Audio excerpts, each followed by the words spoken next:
In season 2 of the Best of Health podcast, I am shining a spotlight on all of the life stages of women's health, from menarche to post-menopause. Topics covered will range literally from head to toe, addressing migraines to vaginal health and everything in between. My conversations are going to be with leading experts in their field, and we will tap into a deep well of knowledge and uncover an array of clinical pearls which promise to be an illuminating and helpful support to your personal health journey. So grab a cuppa and join me this autumn for the Best of Health Season 2, Women's Health Uncovered.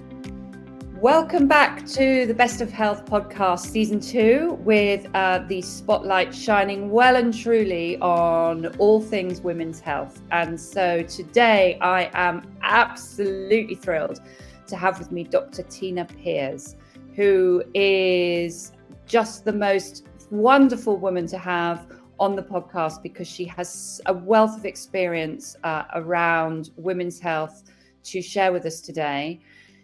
Dr. Peers started off training as a GP and practiced as a GP, and then went on to be a consultant in contraception and reproductive health based in Surrey. And I think, like most of us, then began to have a very particular specialist interest in sort of the life stage of perimenopause and menopause, and established in 2019 the Menopause Consultancy, which specializes in assisting women sort of navigating through that perimenopause and into the light of menopause, and sort of helping women navigate that. And very, very recently, she has, with having a specialist interest in all things histamine, which we will be talking about in detail, she has been using those skills to much benefit with patients who have experienced long COVID, and is really sort of right there in the trenches supporting people who've had COVID and are struggling maybe to come out the other side. And so without further ado, welcome, Tina, if I may call you Tina throughout this, to the podcast. And thank you so much for being here. Oh, thank you, Tanya. Thank you so much for inviting me. So do you want me to start telling everyone about my Jessie and how I developed an interest in histamine? Yeah, that was going to be my question, really, was that of how I found you was very much around my work in sort of in histamine and its involvement in health. And I think that sort of your story of your lovely daughter Jessie and is really sort of how you sort of came into this sort of understanding. Yes. So when Jessie was born, she had eczema. And my other two children didn't have anything like that. And she was, but it was more than eczema. She was very pale. In all the photographs of her throughout her childhood, she looks like a little porcelain doll because she's so pale. And I used to be really worried about her. And first of all, I thought it was all to do with the eczema that she looked like that. But she also had a bloated tummy, and she never complained. But she was always scratching and had terrible skin. And we would try everything to try, and we would restrict her diet in certain ways, and found that taking off tomatoes helped. But we couldn't really find any proper help for her. And then we sort of trundled along like this. And then when she was 16, she got swine flu. She went to college, and she picked up swine flu there. And she became very, very ill after the swine flu. And she never really completely recovered herself. And she sort of, I suppose, looking back on it now, that's when sort of ME, post-viral fatigue, set in. Yeah. And she had terrible, terrible migraine, which lasted 6 weeks. Literally, she had a headache that just went on and on and on and on. And when she should have sort of recovered from the swine flu and got back to everything, she was so ill. And she also became hypothyroid at that point. And so so she was just not in a good place physically, and always cheerful, never complaining, and always trying to make light of how ill she felt. But it really did obviously concern me. And we had to have a bit of a battle with our GP to get her on some thyroid, some thyroxine. Yeah. Which was ridiculous because she sort of lost 2 years, really. We battled for 2 years to try and get the thyroxine prescribed. And eventually we insisted on her seeing an endocrinologist. Was that, Tina, was that because her TSH wasn't high enough? It wasn't deemed. Yeah, so they were sort of, even though it was, they were kept telling her when she had the blood test that it was coming back normal, and it wasn't. Right. And then when we actually said, please, can we have a copy? And we saw that it wasn't normal. We were like, well, what's going on? And they said, oh, well, we'll give her a tiny bit of dose, tiny dose. They gave her 25 micrograms. And it was obviously not enough. Right. And when we finally saw the endocrinologist at Guildford, he said, oh my gosh, you should be on 150. And he said, this is ridiculous. You've been struggling for 2 years with this hypothyroidism. Anyway, so that sort of perked her up a little bit, having some thyroxine, but not completely. And by the time, and then she became a student nurse, and she was struggling trying to be a student nurse and set up a flat with her fiance and everything. And she was so fed up of feeling chronically ill, bless her heart, she decided to bullet superfoods, and so she was guzzling this green stuff, which was all, tomatoes and avocados and spinach and all the things that kale, etc., which are supposed to be and are very healthy, and then lots of fruit and so on. And she was going on a health kick, as in lots of exercise as well, all of this all at the same time. But she started to get iller and iller and iller. Now, she wasn't living with us at that time, and she came home. She was visiting, and she just burst into tears, and she said, I feel so ill. Now, for Jessie, she's the most stoic person you'd ever meet, so she never cried, and no matter how ill she felt. And there she was in tears telling me that she just felt terrible. So I sat her down and we went through all her symptoms, and I was horrified.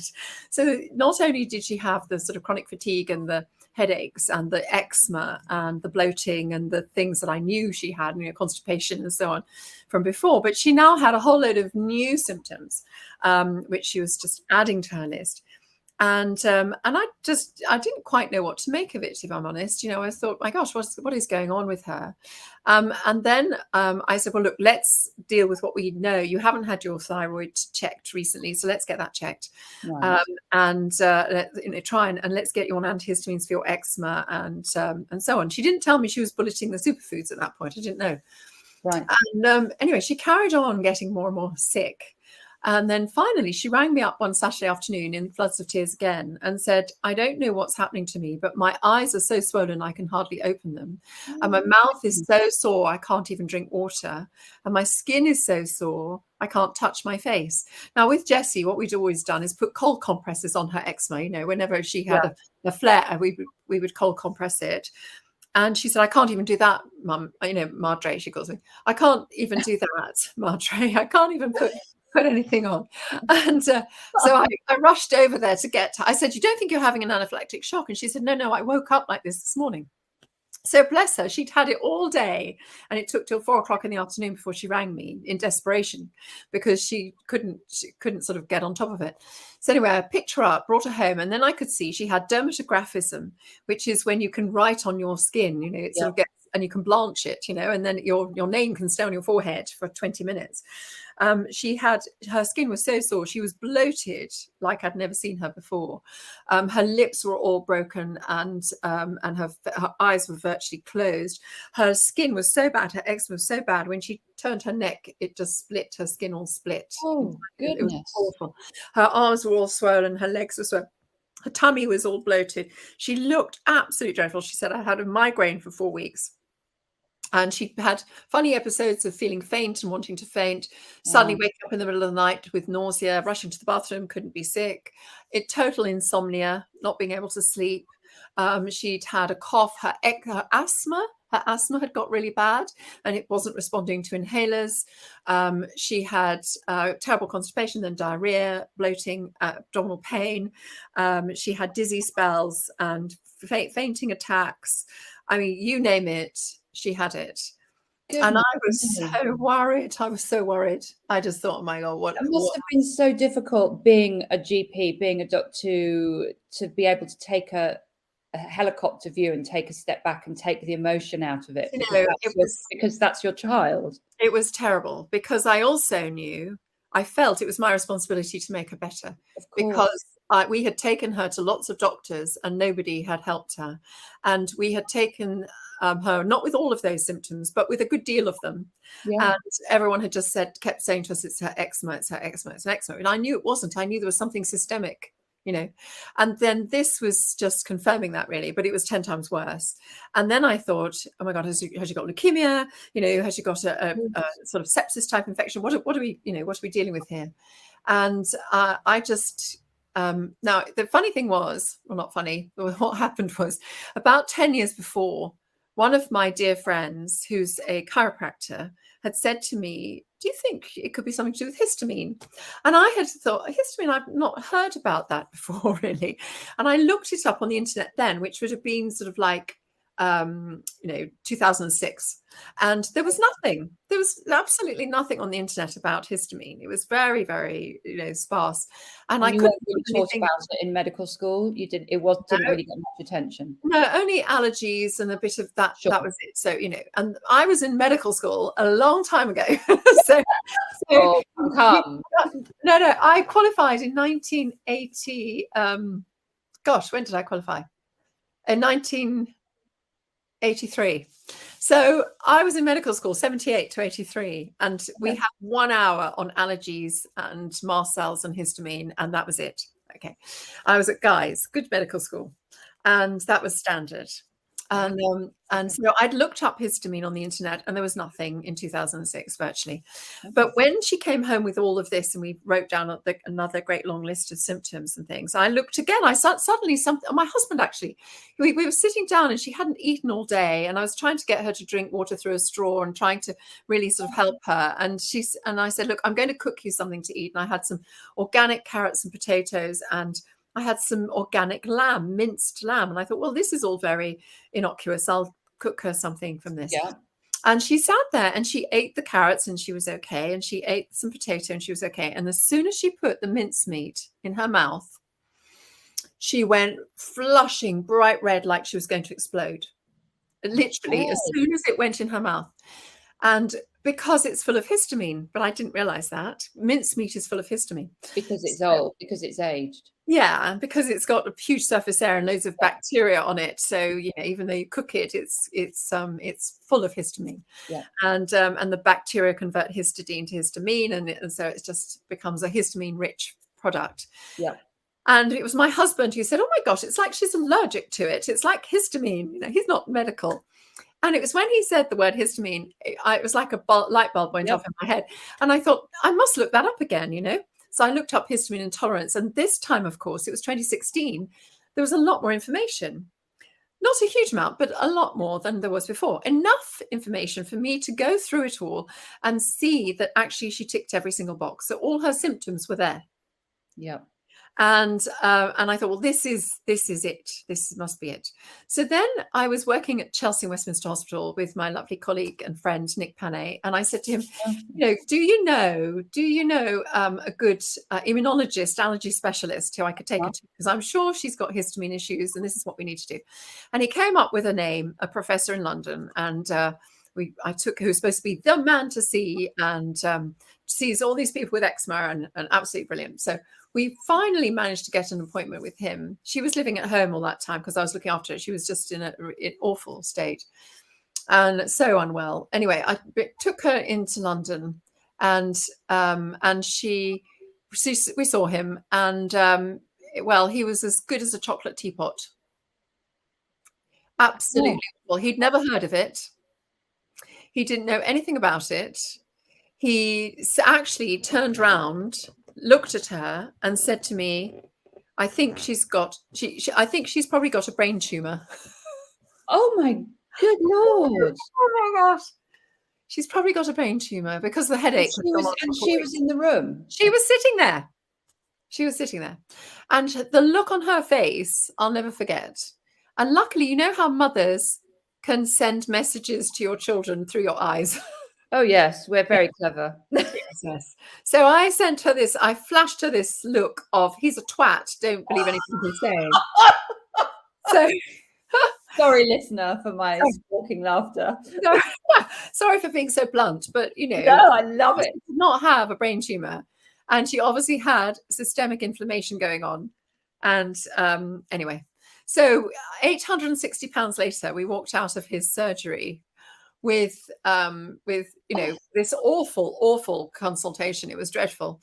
Anyway, came away, and I thought, well, but I'm no further on. I want to know how to help her. I was giving her fexofenadine, or we'd got some fexofenadine for her eczema, and she was taking it. We got it from the GP, and she was taking it. But I was telling her to take it once a day. I didn't realize you could take it up to 4 times a day, the 180 milligrams, and so on. So anyway, to cut a long story short, we finally, I was talking to Nick Panay again, and he said, "How was the professor?" And I said, well, don't ask. It was quite an experience. And I said, look, it's her mast cells. It's definitely her mast cells that are releasing histamine. And we got this problem. And he went, I have a friend and colleague who is interested in mast cells. And he's a gynecologist, a urogynecologist. And this was the wonderful Professor Vic Kular. yes, Now, wonderful. Wonderful man. He is at St Mary's Paddington and Imperial, I think, isn't he?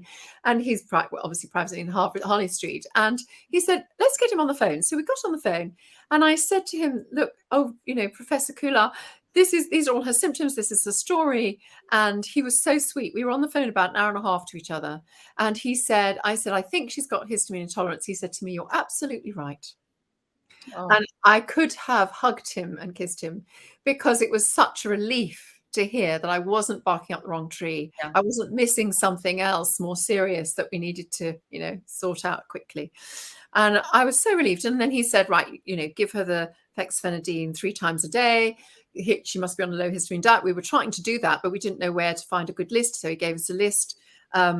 He said, right, she needs a type 2 antihistamine. She needs, we must do this. So we were doing that. And he said, it's going to take 4 weeks for you to see any difference. And it did. It literally took us 4 weeks. I would say after 2 weeks, she started to look a little bit better. Right. And she wasn't quite so red. She wasn't quite so dermatographic, she wasn't quite so bloated. In fact, she lost half a stone in 2 weeks.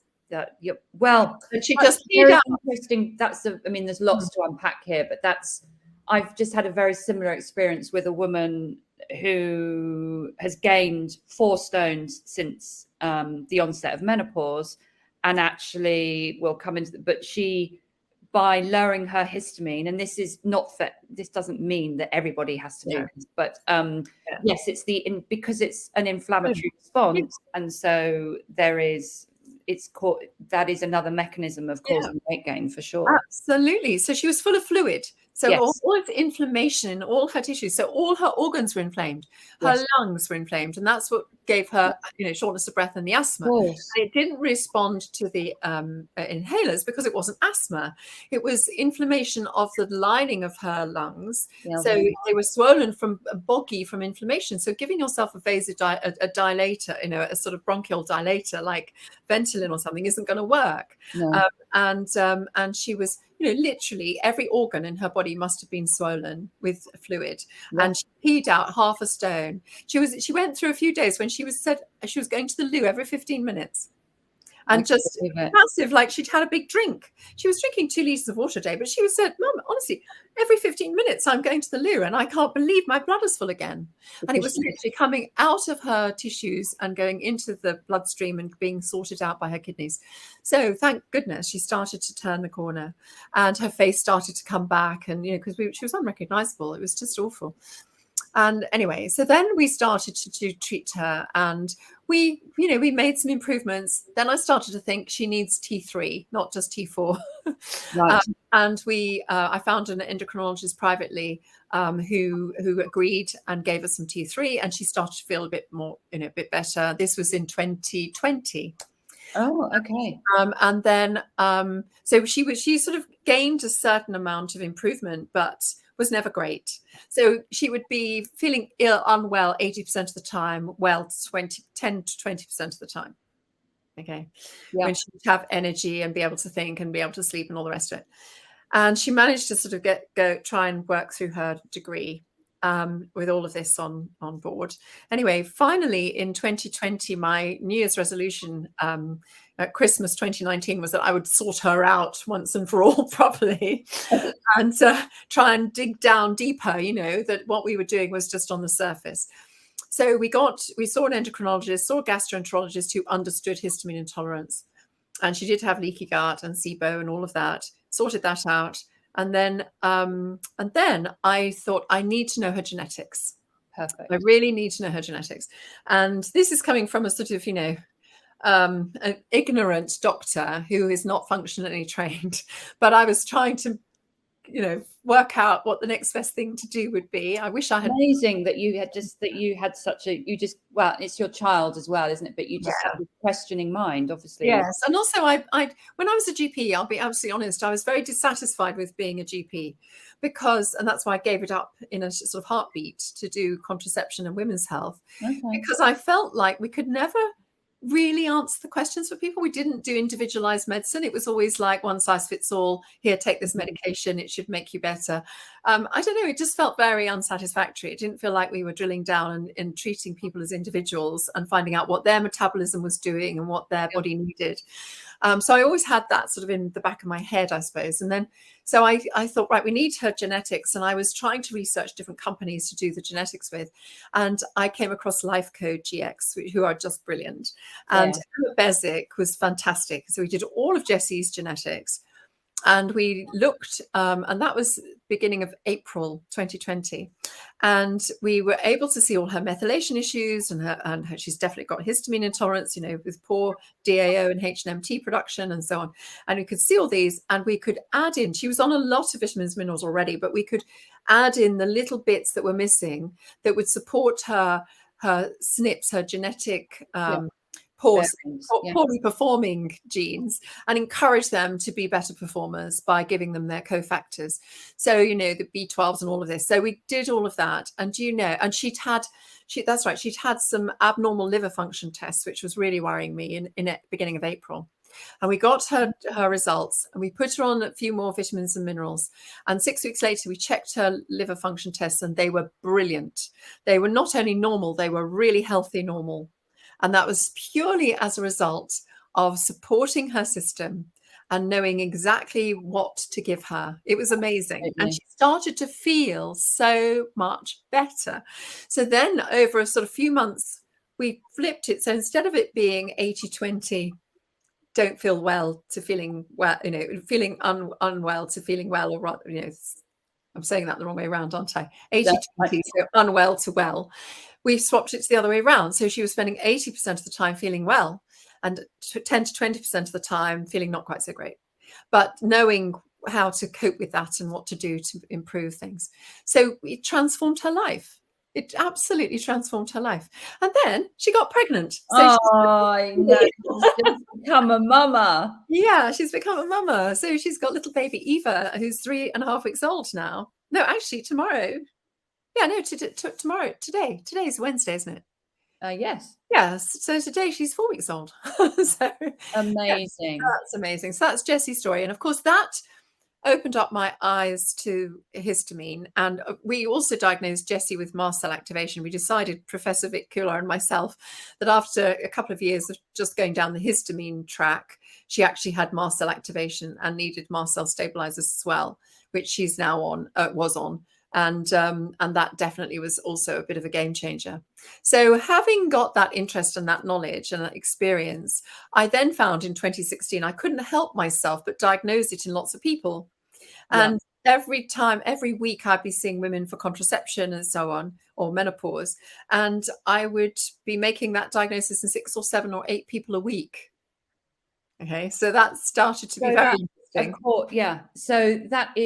So for the listener, they're probably running to sort of catch up with this. So if we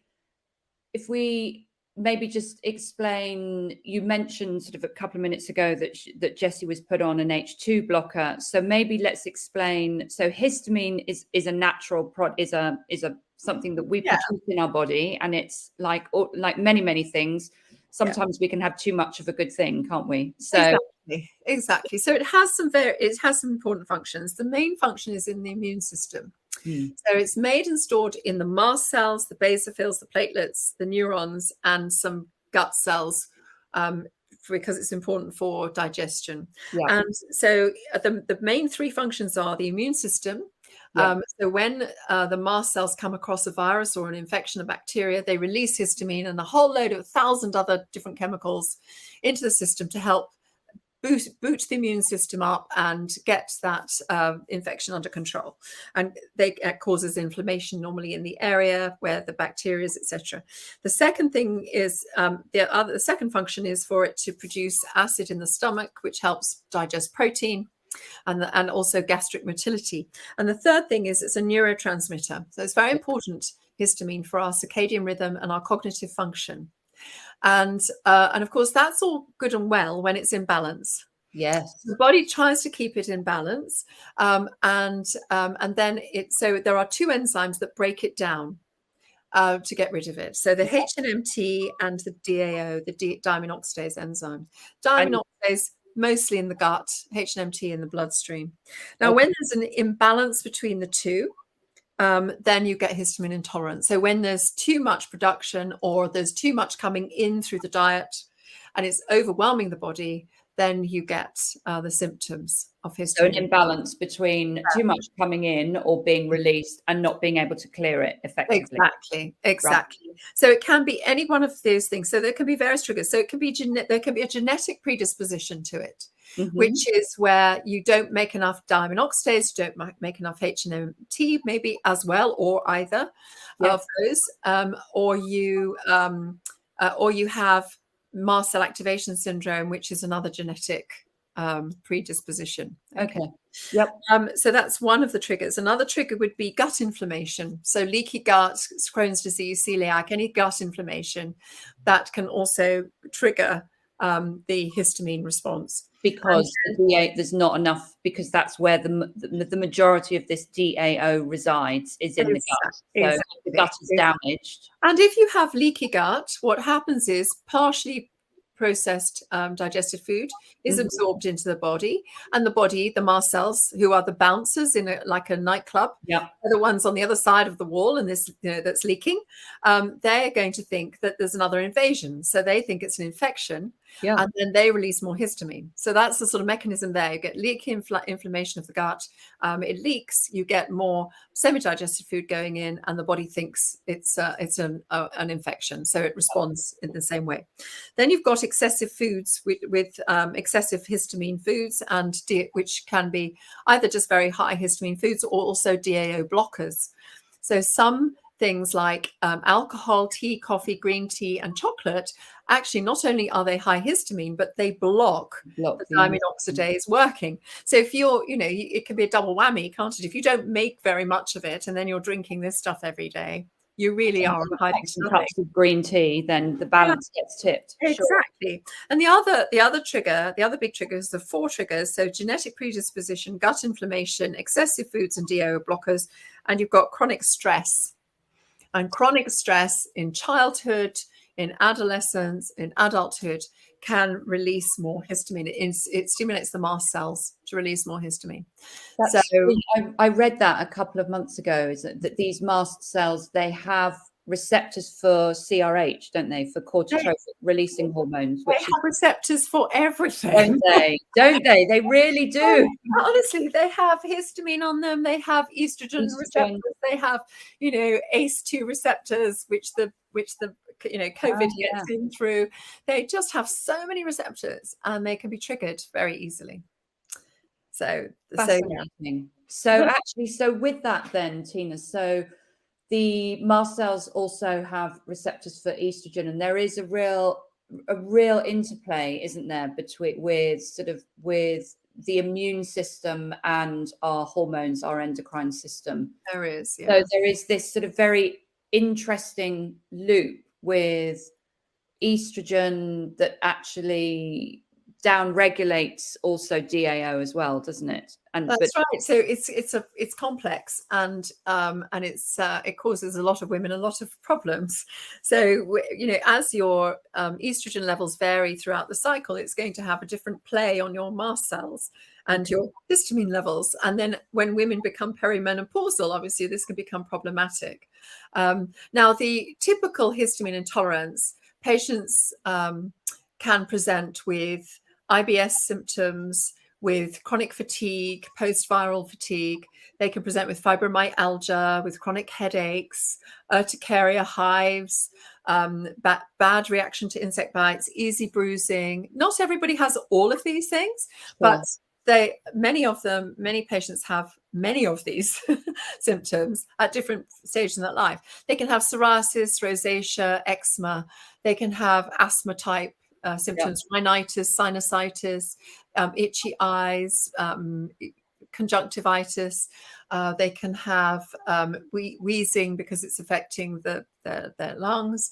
They can have diarrhea, all the IBS things, bloating, wind, constipation, diarrhea, nausea, vomiting. They can also have POTS type symptoms with low blood pressure and dizziness, fainting, etc. So it can cause a huge array of inflammatory responses in the body that give various different patterns of symptoms. And usually what happens is when these poor patients go and see a GP, they will be sent to the gastroenterologist to look at their gut. Yes. Then they'll be sent to the respiratory doctor to look at their lungs. And then they'll be sent to the cardiologist to look at the POTS, and so on and so forth. And what they need is actually to see one person who looks at them holistically and say, actually, this is all connected, because usually they go to all these different consultants at huge expense, have lots of tests, most of which will absolutely be normal. Yeah. Because this is a normal body's response. And it's actually quite difficult. It's very arbitrary. It's quite tricky to actually measure histamine and you have to be having a flare, and it's very, very sensitive, isn't it, to measure? It's a very sensitive test, and most laboratories don't do it. Yeah. They just don't have the equipment to do it. So it's not easy to make the diagnosis in the laboratory in this country, but we do make a clinical diagnosis from the history and so on. And so the I've lost my train of thought there. So you've just beautifully sort of mentioned all these symptoms, and we link it back to especially perimenopause, when there's this high fluctuating estrogen. So what is the link there with? So what happens is sometimes these women who have a small tendency, predisposition to histamine intolerance, when they get to the perimenopause, as we know, you have massive fluctuations in the estrogen levels. And so when the estrogen goes massively high and it sits on the mast cells, it releases histamine and their symptoms become worse. So their IBS gets worse, or they start to get terrible headaches, or they get itchy skin, very much so, hives and itchy skin, flushing on their necks and their faces, insomnia, anxiety, because when your histamine is high, it causes a lot of anxiety. Your body tries to lower histamine by releasing adrenaline, and that makes you feel really anxious. So panic attacks, somebody who was totally calm and fine before can suddenly find themselves feeling like a nervous wreck. And it's very disconcerting. Now, often when they go and see their GP or some menopause specialists, they will be told, "Oh, this is all menopause, and we need to give you HRT." And they're given HRT, and they feel worse. And the reason they feel worse is because by giving more estrogen, they're stimulating more release of more histamine. So it's very important for those helping women in the perimenopause to be very aware of histamine issues and to address both at the same time. And so what I like to do is go through it with patients and say, we need to address the histamine first. Let's get that under control, and then we will slowly and cautiously introduce some HRT when you're a bit more stable, which might be just 6 weeks' time. It's not going to be, not delaying forever. And then it's easier to get the levels right and to settle people on the treatment. But I have seen many, many patients who've been to clinics where they go back and say, I'm still having my hot flushes. I'm still an insomniac. I still, feel tearful. I can't do this. I still feel anxious. And what they do is they up the estrogen dose. They think, oh, you're not on enough. Let's give you more. and they end up on massive doses of estrogen.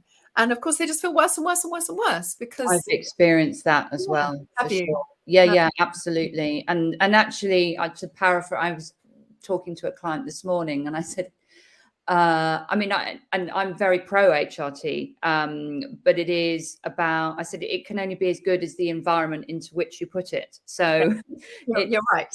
So we need to get the foundations, and we need to look at the terrain first, which is what you've just beautifully articulated. Yeah, absolutely. And then, of course, it's a different ball game. You settle them, and the treatment for histamine intolerance is to have a low histamine diet, and that's essential, really. And to stop the diamine oxidase blockers, so that's the alcohol and the tea and the coffee and the green tea. Even decaffeinated coffee is no good, I'm afraid. And chocolate, sadly. Yeah. And then so to have a low histamine diet and to take type 1 antihistamines, and one has to be patient. So we walk the patient through each of the type 1 antihistamines step by step and see which one they respond to best. Because could we just explain to the listener? So there are 4 main histamine receptors, but we are all around the body. But we're dealing with about type 1 and type 2. So could we just explain what those are?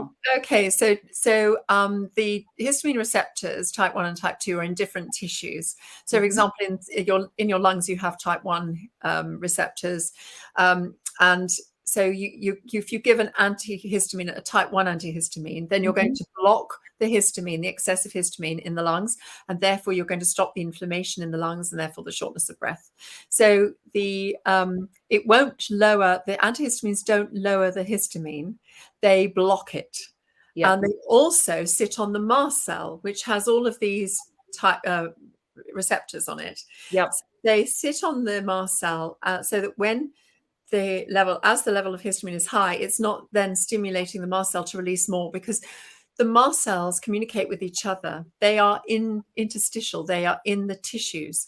They are especially where there's the lining, anything that's coming across the environment. So that's the lining of our gut, the lining of our lungs, our nasal passages, our oropharynx, our skin. Vagina, urogenital, absolutely. Bladder, vagina, skin, everything. And also they're along the nerves. They're on either side of the nerves. And they're constantly sort of, on the lookout for infections and things.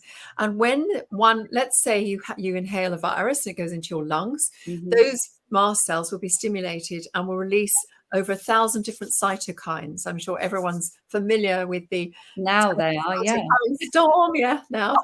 And so they release over 1,000 different cytokines and 350 different chemokines. The chemokines are little chemical messengers which go and talk to other cells and tell them there's an infection in the lungs, come this way and help. And the cytokines, well, we don't even know what a lot of them do, but one of them is histamine. Another one is heparin, which makes you bleed more easily. There are some clotting factors that are released, which make you clot more easily. There's elastase 2, which breaks down membranes. There's a whole host of them. And when they're released in the lungs, the mast cells in the gut will, on their receptors, they will pick up that these have been released, and they'll start releasing some to join in and help the body out. So it's a party. It's like a communication relay race. It's just an inflammatory storm. Big communication, big inflammatory storm, big cytokine storm, overwhelms the body, and I think that's what's happening. I think in acute COVID. So people are overwhelmed. Come on to that. So you mentioned that in the lungs there are these H1 receptors, and there are ACE, and the mast cells have these ACE receptors, which we know is what the SARS virus uses as to gain entry. Yeah. And so this is, am I right in think this is what really parachuted you into thinking I can help these patients, because you saw you saw this correlation? Yes, that's right. So when I was it was sort of August 2020. By then, some long COVID patients groups were starting up and communicating with each other. And a BBC reporter got in touch with me and said, I heard you on a podcast with Liz Earle, I think they heard, and she said, I think what you were describing with the histamine intolerance and the mast cell activation, I've got long COVID. And so we started a conversation, and I said, well, I've been hearing about long COVID symptoms, and I've been thinking they sound like they've got mast cell activation. Because, in medicine, we're taught to recognize patterns of symptoms and signs and things. And, and it just fitted. It was like, oh, they sound like they've got what I see in people all the time, And we believe that about 17% of the population have mast cell activation. And for most of them, it's undiagnosed and untreated, so these people with the IBS and the fibromyalgia, the rosacea, et cetera, et cetera. So I felt that the people who had long COVID probably had mast cell activation and probably had a previous history of mast cell activation, which was unrecognized and untreated. And then when they got the virus, it did what all viruses do to mast cell activation. It makes it worse. Yeah. And so they would be no different. So I went on to BBC Look East in October. And it took, from August to October talking to the BBC to try and get a slot on. And I said to people, would they please download a fantastic free app called People With, and to put down all their symptoms and things, because I wanted to see if their profiles looked the same as my mast cell activation patients. And over 2,000 patients did, which is amazing. And they were so helpful, and they downloaded it and they put in all their symptoms. And I looked at it, and lo and behold, it was exactly the same as the mast cell activation patients. So then I kept thinking, well, I know how to treat these people. And I thought, surely the NHS is going to start treating them in these NHS clinics that they were going to set up and everything. But what I was hearing was they weren't really being set up very quickly, and people weren't being treated, and the GPs weren't sure what to do with them. And so I felt absolutely morally obliged to open a clinic, because I thought, I really know how to help these people. I need to try and do that. So I opened a clinic for half a day a week, which isn't very much, but it was more than I could I could manage. You're only one person. Yeah, exactly. Already fully booked and busy. Yeah, exactly. So, anyway, so I put in one morning a week, and to date I have treated over 100 patients with long COVID, and lo and behold, they all except 2 have got a previous history of mast cell activation syndrome. Incredible. There's only 2 who haven't, in which case I think the virus, by going into their mast cells, has sort of actually activated mast cell activation, and those patients were the easiest to treat. So they were the easiest ones to correct and to settle down.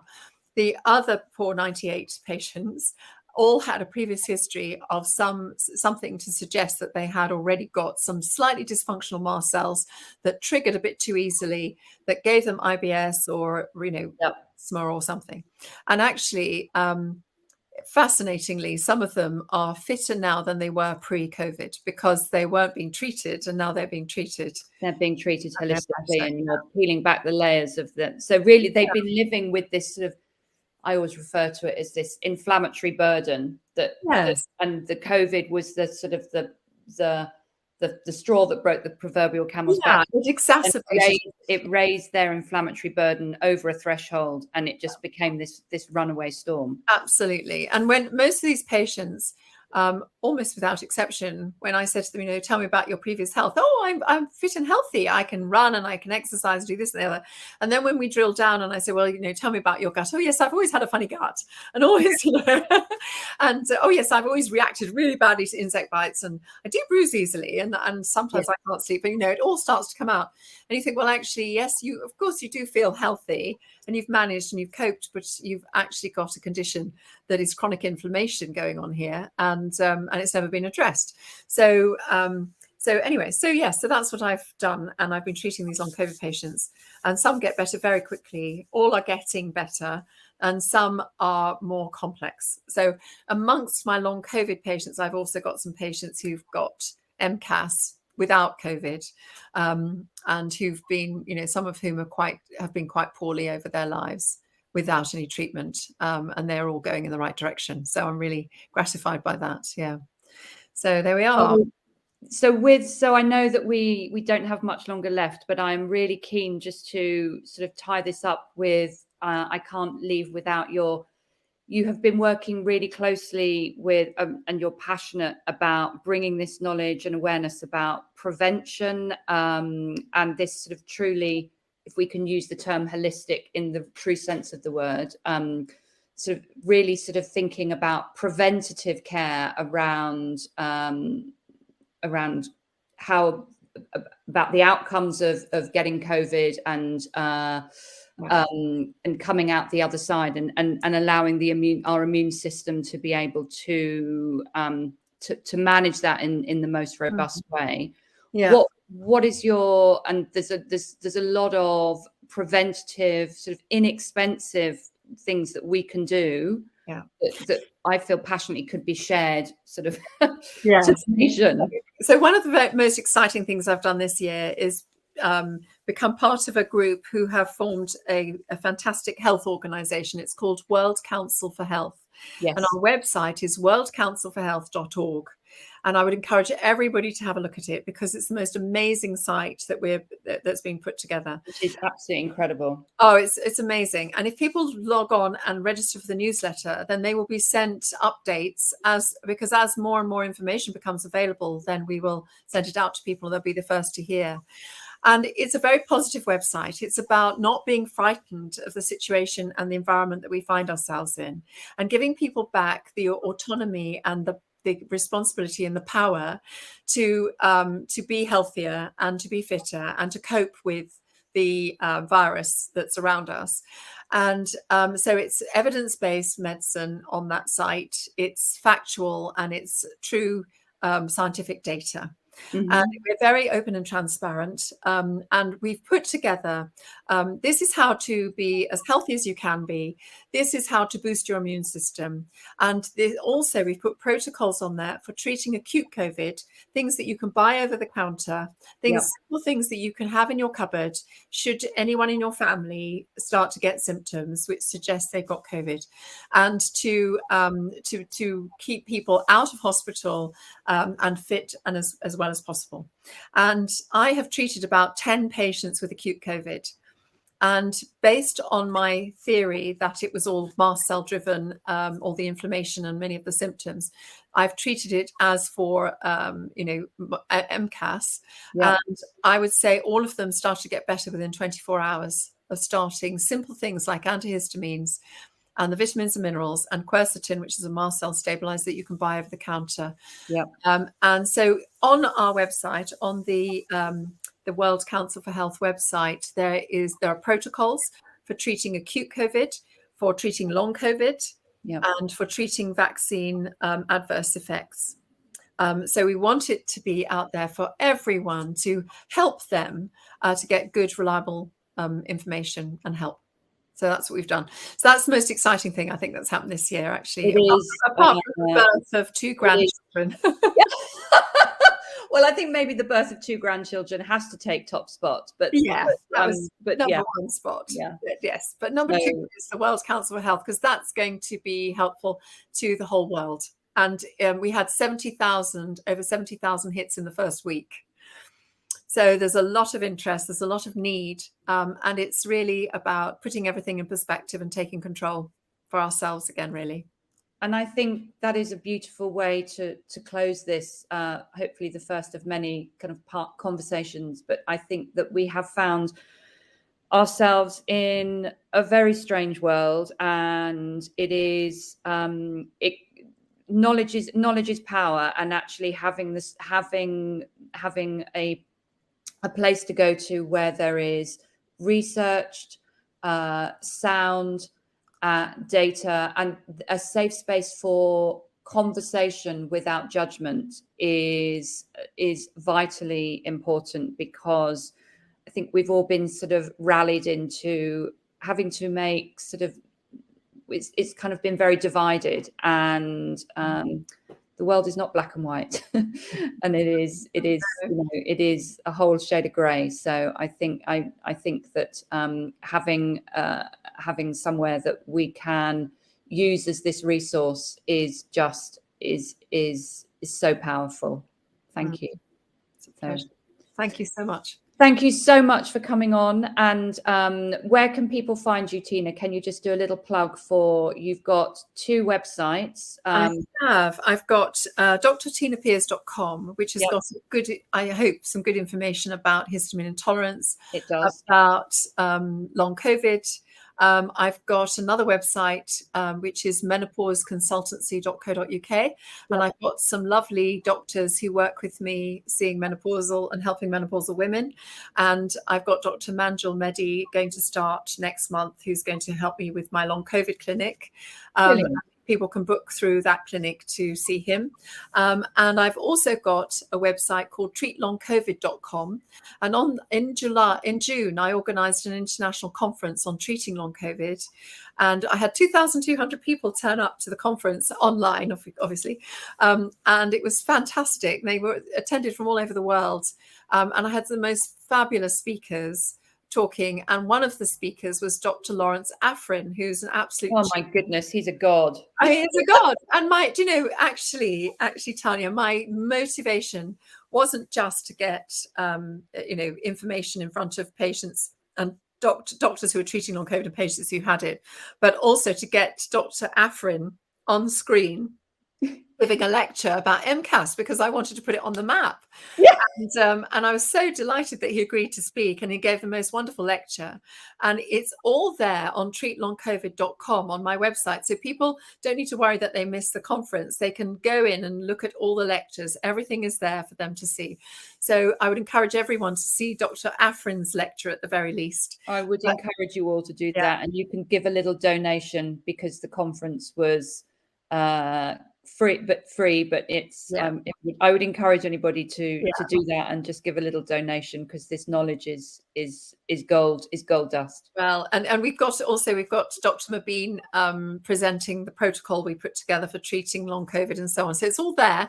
It's an absolute gem. We've got Emma Bezic presenting the genetic findings in my patients that we looked at, and also we looked at the gut findings. So it's really, really interesting, and hopefully really hugely helpful to lots of people around the world. So that's how they can find information, more information. Brilliant. And knowledge is power, isn't it? It really is. So thank you for all of your hard work and your pioneering work. So thank you, and we'd love to have you back on another season. But in the meantime, you enjoy being a wonderful new. Are you grandma or nonna? What? Nana. Congratulations. Thank you. Thank you so much for sharing your Jessie story. It's really inspiring. Thank you. Thank you so much, and we will see you again on another episode.